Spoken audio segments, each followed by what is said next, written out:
करीब 12 से 20 बच्चे तक बताए जाते हैं जिन्होंने नीट परीक्षा का पेपर लीक हो जाने के कारण अवसाद में आकर अपनी इहलीला समाप्त कर ली।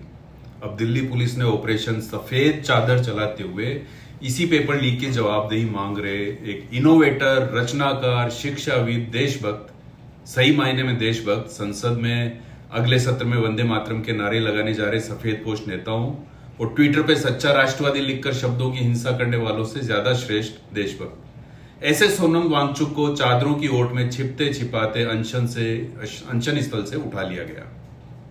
ऐसा क्यों है कि सारे देश को लगभग पता था कि इस आंदोलन और इस अनशन का हश्र लगभग ऐसा ही होगा। सोनम वांगचुक को जबरन अस्पताल ले जाया जाएगा और अनशन तोड़वा दिया जाएगा। पुलिस आएगी, छात्रों को गिरफ्तार करेगी और जंतर मंतर खाली करवा दिया जाएगा। बातचीत तो नहीं ही होगी। कोई कॉमन मिनिमम मसौदे पर आंदोलनकारियों से सहमति बनाकर आंदोलन समाप्त करवाने का कोई प्रयास नहीं किया जाएगा। इसका पूर्वानुमान सबको क्यों था और क्यों है? आंदोलन अभी खत्म नहीं हुआ है, जारी है, लेकिन लगता नहीं कि सरकार की तरफ से कोई आंदोलनकारियों से निकट भविष्य में बात करने आएगा। 2021, 20, 21 में 380 दिन चले किसान आंदोलन में 6 राज्यों के 2.5 से 3 लाख किसान और 40 संगठन शामिल हुए थे। उसे ही अरसे तक एड्रेस नहीं किया गया, सरकार मूक दर्शक बनी रही। जब दिल्ली ठहर गई, बड़ा तबका नाराज हो गया, जिसका असर किसान बहुल राज्यों में चुनाव पर पड़ना असंभव ही हो गया, तब जाकर बहुत भारी मन से तीनों कानून वापस लिए गए। वापस लेते लेते भी यह जताया गया कि कानून तो अच्छे ही थे। इस सरकार का पैटर्न यही रहा है कि यह कुछ भी वापस नहीं लेती, आपके लिए कुछ तय करती है, उसे लागू करती है। आपको वह नहीं जचता तो आप चीखते चिल्लाते रहते हैं। वह कान में रुई डालकर अगला चुनाव कैसे जीतना है उसमें जुटी रहती है। दुनिया की सबसे बड़ी पार्टी का लगातार विस्तार और एक के बाद एक चुनाव जीतना ही सत्ताधारी दल का क्या एकमात्र उद्देश्य हो सकता है? हो ही रहा है। जिस मुद्दे पर जनता, कोई तबका, मीडिया, सोशल मीडिया आवाज बुलंद करता है, उसे तो आंख उठाकर भी न देखना। सरकार का यही अंदाज हमने पिछले सालों में देखा है। इथेनॉल सबसे ताजा उदाहरण।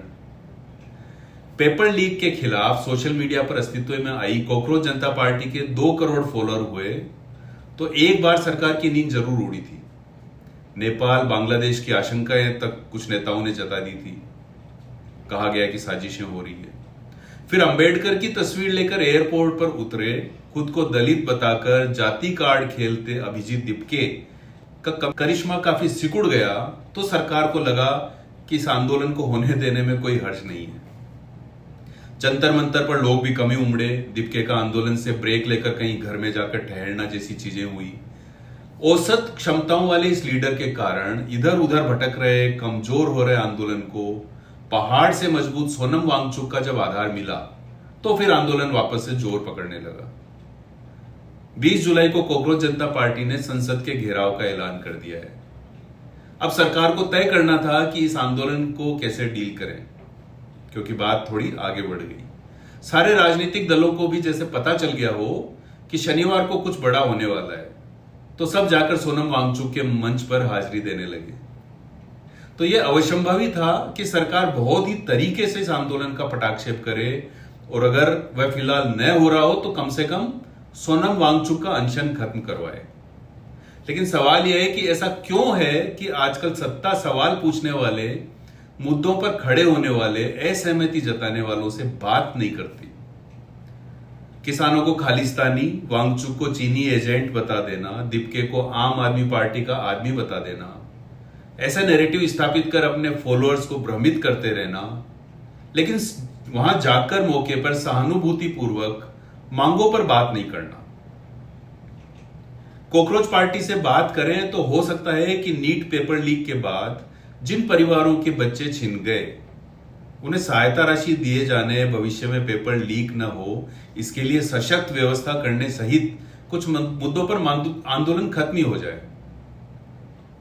शिक्षा मंत्री के इस्तीफे पर सरकार कह सकती है कि मंत्री की नैतिक जिम्मेदारी तो है, मानते हैं, लेकिन परीक्षा के आयोजन में सीधी उनकी कोई भूमिका नहीं होती, इसलिए उनका इस्तीफा मांगना थोड़ा ज्यादती होगा। हम आगे से जवाबदेही सुनिश्चित जरूर करेंगे। कहीं ना कहीं सहमति बन सकती थी। लेकिन क्योंकि इस बार सरकार ही ऐसी है जिसे 2 कदम नीचे आकर 2 पायदान उतर कर बात करना पसंद ही नहीं है। शायद सरकार का यह मानना है कि इशू को एड्रेस करेंगे तो लगेगा कि कोई इशू है। बहरहाल आंदोलन के खिलाफ जो भी हैं वे बाकी कुछ भी तर्क दे सकते हैं, लेकिन 12 से 20 बच्चों की जान जाने का कोई तो जिम्मेदार है ही, यह तो वे मानते होंगे। जवाबदेही तय होनी चाहिए, इससे भी वे सहमत होंगे। यह आंदोलन इसीलिए हो रहा है, बस इतना सा जान लीजिए। बच्चे तो आपके भी हैं,